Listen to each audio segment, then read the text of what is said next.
ますよってことで鳴らしただけじゃないですか。それじゃ通りますって言えばいいじゃん。声出して。違うか？通るって言う。おい！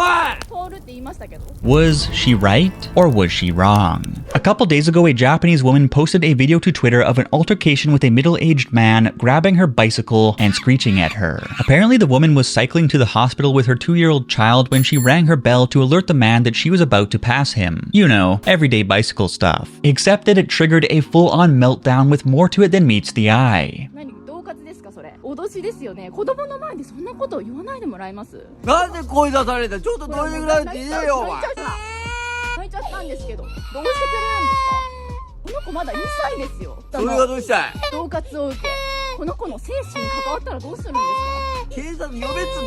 ？Firstly, here's what the woman had to say about the incident on Twitter. While taking my child to the hospital by bicycle, I rang my bell once to give the man a heads up on a narrow street, but he responded by grabbing my front basket and wouldn't let go. He then yelled at me in front of my child, who was scared and started to cry. And if you have a front-mounted child seat, you'll know that it is very heavy, so if someone suddenly grabs it, it'll just about fall over. I was really lucky that my child wasn't injured in the midst of this. I had to protect my kid and I was very worried, but a person who happened to be passing by helped me, and the police arrived soon after. I can't thank the people who helped me enough. In the video, the man was clearly flying off the chain and the kid was driven to tears, so you'd expect that the internet would shower this woman with sympathy. Right? Wrong.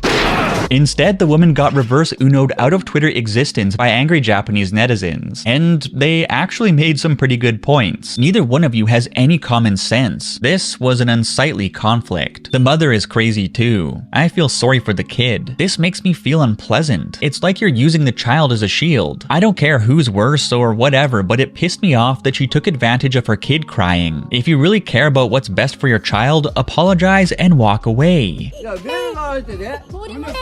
It's a road traffic law violation to use your bicycle bell to warn people you're coming, but you disregarded that to play the victim card? Aren't you embarrassed? That's a traffic violation. When the man pointed out that she was ringing the bell, she got upset instead of apologizing. Moreover, the man was right, and yet his face was spread across the internet. It was the mother who created the situation that made the child cry in the first place. No matter how you look at it, the mother is the one to blame. Etc., etc., etc. Basically, people admitted that the man responded to the situation like an unhinged lunatic, but roasted the woman harder than a coffee bean in a caffeine factory as an entitled, attention-seeking Karen who tried to publicly humiliate a man online over something that she was in the wrong for. But perhaps most interesting is how Japan's Road Traffic Act plays into the situation. Because as far as I know, it's acceptable for cyclists to give pedestrians the heads up with a polite bell ring in various Western countries. But in Japan, the Road Traffic Act actually forbids you from ringing your bell at pedestrians walking normally on a normal road. Exceptions are made if a bell ring is unavoidable to prevent danger, but generally bicycle bells can only be rung in designated or low visibility areas and a handful of other circumstances. So looking at the facts, the woman shouldn't have violated Japan's Road Traffic Act, the man shouldn't have responded like a wacky anime villain, the woman should not have spread the man's face across the internet for clout, and you shouldn't miss this other Japanese woman going full nuclear on a group of cabinet attendants right here.